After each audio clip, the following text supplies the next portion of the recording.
ቁመት بقليلو بخمي موسخ يكال أبزي اتتصبو نغرو برغت ቁመት موسخ يكال እዩ እቲ ሕማቕ ነገሩ ግን እዞም ቀፂለ ዝነግረኩም ነገራት ንኹሉ ሰብ ዘይክሰርሕ ይኽእል እዩ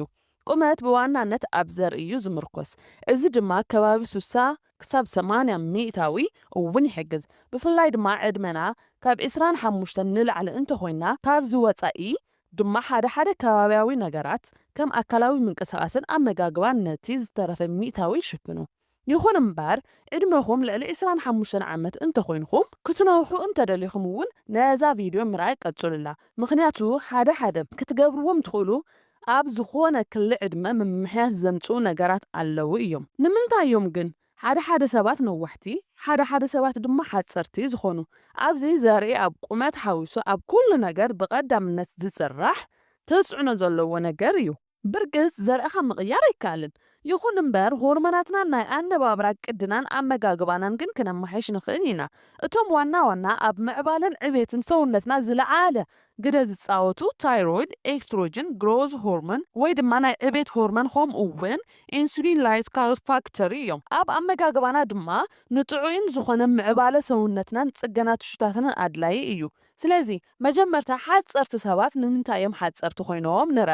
እዚ ዋና ምኽንያት ልዑል ናይ ኤክስትሮጅን መጠን ኣብ ሰውነትና ክህሉ እንተሎ ጫፋት ኣዕጽምቲ ቶሎ ንኸይጥጥዑን ዕቤት ምንዋሕ ኣዕጽምቲ ንኸይህሉን ስለ ዝገብር እዩ ሓደ ወዲ ወይ ድማ ጓል ርኡይ ዝኾነ ኣካላዊ ዕቤት ለውጢ ዝጅምረሉ ዕድመ ክንርኢ እንተለና ደቂ ኣንስትዮ ናይ ጉርምስና ለውጥታትን ዕቤትን ከሪኣ ዝጅምራ ወርሓዊ ጽግያ ቅድሚ ምጅማረን 1 ዓመት ወይ 2 ዓመት ኣቐዲመን እየን ብማእኸላይ ድማ ካብ 10 ክሳብ 14 ዓመተን ይኸውን ድሕሪ ናይ መጀመርታ ወርሓዊ ጽግያ ድማ ካብ 2 ክሳብ 5 ሴንቲሜትር ኣብ ዓመት ወይ ኣብ 2 ዓመት ይውስኻ ደቂ ተባዕትዮ ድማ ኣብ እዋን ጉርምስና ቀልጢፎም እዮም ዝዓብዩ ስለዚ ደቂ ተባዕትዮ ርኡይ ዝኾነ ኣካላውን ኣእምሮአውን ለውጥታት ዕቤትን ዘርእዩሉ ክሊ ዕድመ ብማእኸላይ ካብ 12 ክሳብ 15 ዓመት ዕድሚኦም ኣብ ዘሎ እዋን እዩ ሓደ መጽናዕታት ከም ዝሕብርዎ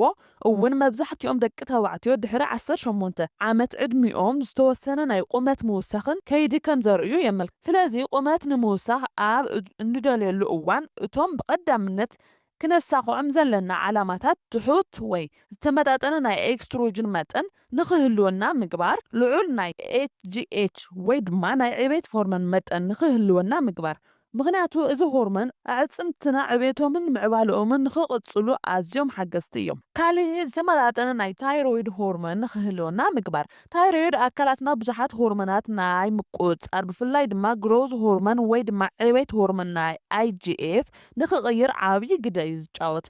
እዚ ናይዞም ሆርሞናት ምምጥጣን ንኽህሉ ድማ ሓደ ድራጋት ወይ መድሓኒታት ምጥቃም ንኽእል ኢና መጀመርታ ሙሉእ ናይ ሆርሞናት መጠን ኣብ ደምና ተመርሚርና ምፍላጥ የድሊ ቀፂልና ድማ ኤክስትሮጅን ኢንሂቢተር ምውሳድ እዚ ናይ ኤክስትሮጅን መጠን ንምቕናስ እዩ ዝጠቅም ቀፂልና ናይ ዕቤትን ሆርሞን ወይ ድማ IGH ምውሳድ ምስኡ እውን ውስን ዝመጠኖም ናይ T4 T3 ታይሮይድ ሆርሞናት ምውሳድ የድሊ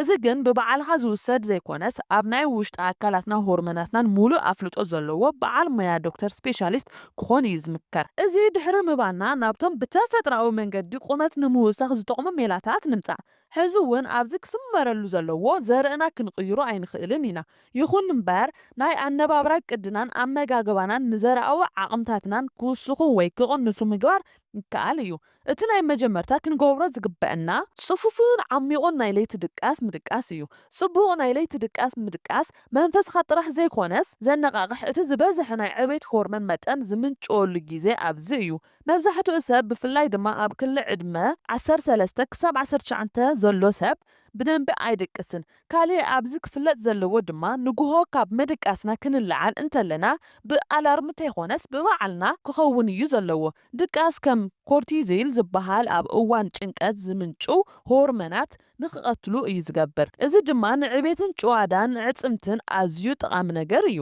ካልኣይ ዕቤትን ጥንካረን ዕጽምቲ ዘቀላጥፉ ምግብታት ምምጋብ ስለዚ እዚ ንምስኻዕ ልዑልን ጽፉፍን ዝኾነ ፕሮቲን ዘለዎ ምግብታት ምብላዕ ኣድላይ እዩ ስጋ ደርሆን እንቋቑሖን ምምጋብ ስጋ ደርሆ ብተፈጥራዊ መንገዲ ብሉጽ ምንጪ ፕሮቲን እዩ ፕሮቲን ድማ ጭዋዳታትን ትሹታትን ንምህናፅ ዝጠቅም ብቐዳምነት ዝስራዕ እዩ ብፍላይ ድማ ድሕሪ 25 ዓመት ቁመት ንምውሳኽ ዝሕግዝ ብሉጽ ምርጫ እዩ እንቋቑሖ ድማ ምንጪ ካልሽየም ቫይታሚን ዲ ቫይታሚን B2 እዩ እንቋቑሖ ብፍላይ ሕሳርን ብቐሊሉ ዝርከብ እዩ እዚኦም ቫይታሚናትን ማዕድናትን ድማ ጠንካራ ዓጽምን ነዊሕ ቁመና ንኽህልወና ዝሕግዙ እዮም ጸባን ውፅኢት ጸባን ምጥቃም ብፍላይ ርጎን ኣጅቦን ምክንያቱ ኩሎም ቁመት ንምውሳኽ ዝሕግዙ ኣድለይቲ ዝበሃሉ ንጥረ ነገራት ዝሓዙ ስለ ዝኾኑ እዩ ፖታሽየምን ማግኒዝም ንምርካብ ባናና ምብላዕ ሓደሽቲ ትሽታት ንኽፍጠሩን ንምልዓዓልን ንምጽጋንን ኣጃ ምምጋብ ቫይታሚን ዲ ንምርካብ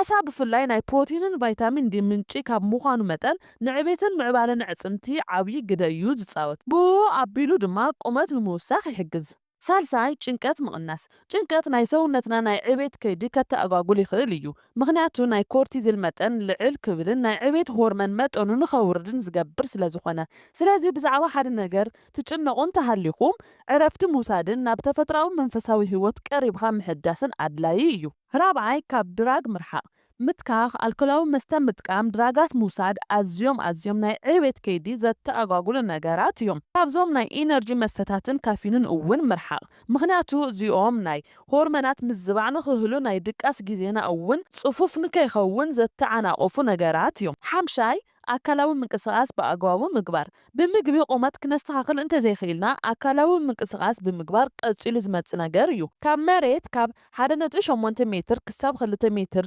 ልዕሊኡን ኣብ ዘሎ ዘንጊ ምንጥልጣል እዚ ብተፈጥራዊ መንገዲ ቁመት ክንውስኸሉ እንኽእለሉ መንገዲ እዩ ሻልሻይ ሓደ ንዕቤትን ኣካላትና ቁልጡፍ ግደ ዘለዎም ሳፕሊመንት ወይ ድማ መመላእታታት ምውሳድ ካልሽየም ማግኒዝየም ዚንክ B ኮምፕሌክስ ቫይታሚን C ቫይታሚን D ምውሳድ ብተወሳኺ ኩሉ ግዜ ኮፍ ክንብል እንተለና ደው ክንብል እንተለና ክንኸይድ እንተለና ብዘይ ስጋት ቀጥ ኢልኻ ኮፍ ክንብልን ክንኸይድን ደው ክንብልን ኣለና ንጊዜያዊ ረብሓ እንተደሊናዮ ድማ ንውሕ ዝበለ ጫማ